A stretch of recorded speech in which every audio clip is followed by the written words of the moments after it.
I'm Gaëlle Féchon-Garnier. I work at INRS in a training unit, and I'm the support training manager. Today, I chose to present you an online training course. It's not the very up-to-date technology, but I think it's the most adapted to the target public. So to begin, I want you to ask a question: is how many geeks in this audience? Okay. Let's identify them. It's not a shame disease. So only 2 or 3? Okay. So over the last years, information, communication, and training have converged to deliver an educational message. In this context, training has played a central part. 3 years ago, INRS developed an e-training program called Get the Basic Skills to Prevent Occupational Accidents and Disease. This program was targeted to a large adult public. The aim was to massively disseminate an educational message on safety and health at work and the basic principles to prevent occupational risk. This program is also a prerequisite to several face-to-face training sessions. Today, INRS is about to open this online training course to students. If I choose to present you this program, it's not for its technological innovation benefits. It's for the adequacy between a technology, a target audience, and a specific educational objective. Over the last 25 years, computer science has moved from data processing and storage within spatial boundaries to cloud computing, so totally open and global. So I think that the point is not to be in the innovation race, but to find the most appropriate technology to deliver an educational message to a specific target audience. And here, the target is the largest public possible. First, I will present the general characteristic of this online training course. Second, I will show the increase in registration requests related to this program. Third, I will develop the advantages of the chosen technology for this target audience. So, the characteristic of this program, there are 4 modules with spoken comments, approximately 20 hours. The module number 1 is the basic concept on prevention. It's a presentation of key elements of occupational risk prevention, main actors, main occupational accidents and disease. Module number 2 is how to assess occupational risk. Number 3, it's an introduction to a method to analyze occupational accident cases. And module number 4, it's an introduction to working situation analysis. It's a linear browsing module. So all screens must be seen in the order in which they were implemented. INRS provides technical support, but that no tutoring. no educational tutoring. We develop various educational activities. So information screens, you can see different screens.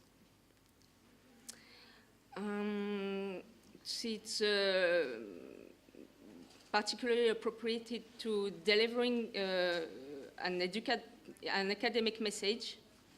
There's pictures with spoken comments about working situation in different business sectors, industry, craft industry, etc. To reflect the educational message in a daily professional practice. There are many feedback quizzes, and at the end of each module, there's a self-assessment quiz. Learners have to validate at least 80% of the question to get the following module. After completing the 4 modules, the successful learner can download a certificate. And this certificate is required for many other face-to-face training courses.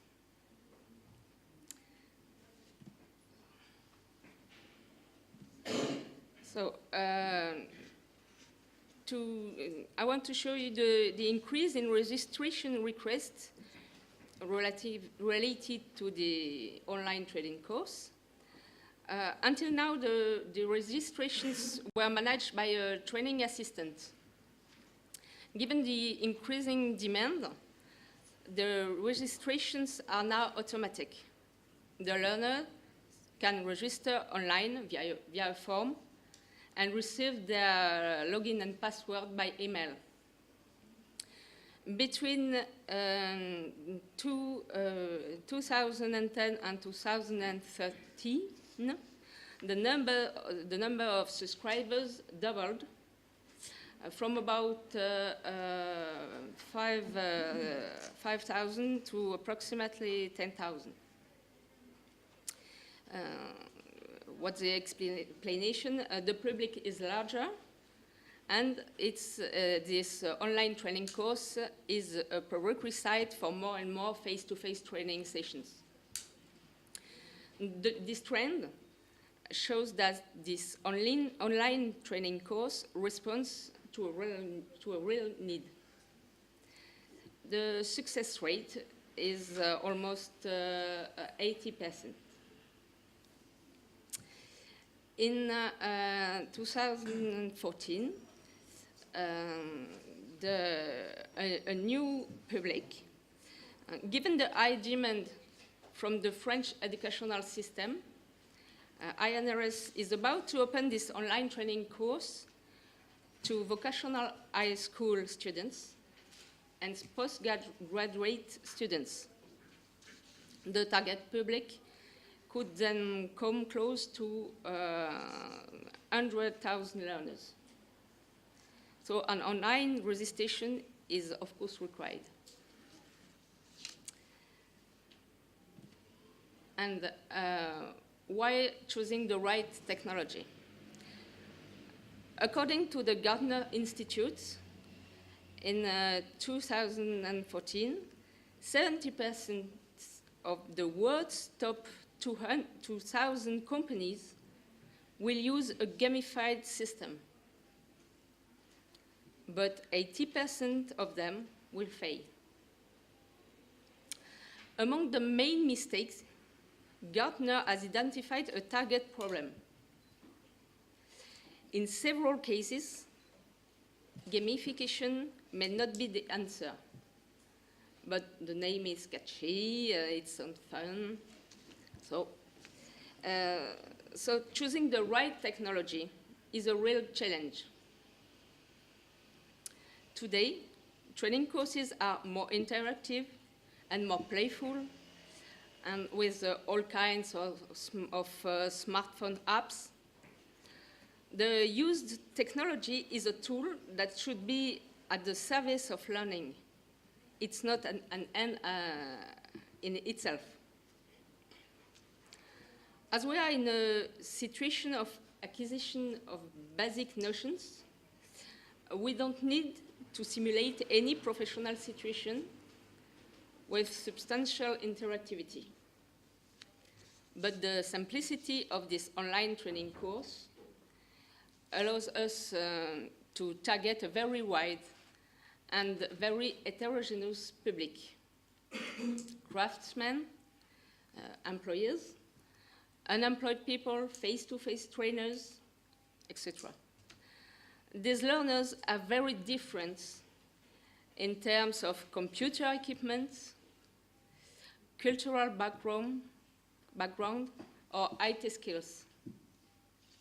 So what difference between information which learner could find on the internet and an online training course without tutor and not very interactive? What's the difference? The gap between information and training lies in knowledge sequencing and ranking to induce the learner's line of thought. This line of thought should enable the learner to understand and remember the concepts presenting in the training course. Computer-assisted learning allows flexibility in personal organization of training time. It also enables to revise the already studied notion as necessary and to self-assess. But in this case, we don't need simulations. In terms of e-training, 3 types of relations exist. First, the relation between the trainer, the topic, and the computer. The trainer must define precisely his objective and the field of his study before he designs the most adapted training modality. Second, the relation between learner, topic, and computer. The target audience should have an appropriate technical expertise so that the modality doesn't override the message. Third, the relation between the trainer, the computer, and the learner. Even if no tutoring was planned, the trainer must analyze the results, the duration of connection, and all the tracking data to adapt the training as necessary. All these issues are studied by didactical ergonomics. I don't have time to develop this topic further, but many online training courses have failed so far because of a non-adequacy between the technology, the target audience, and the educational objective.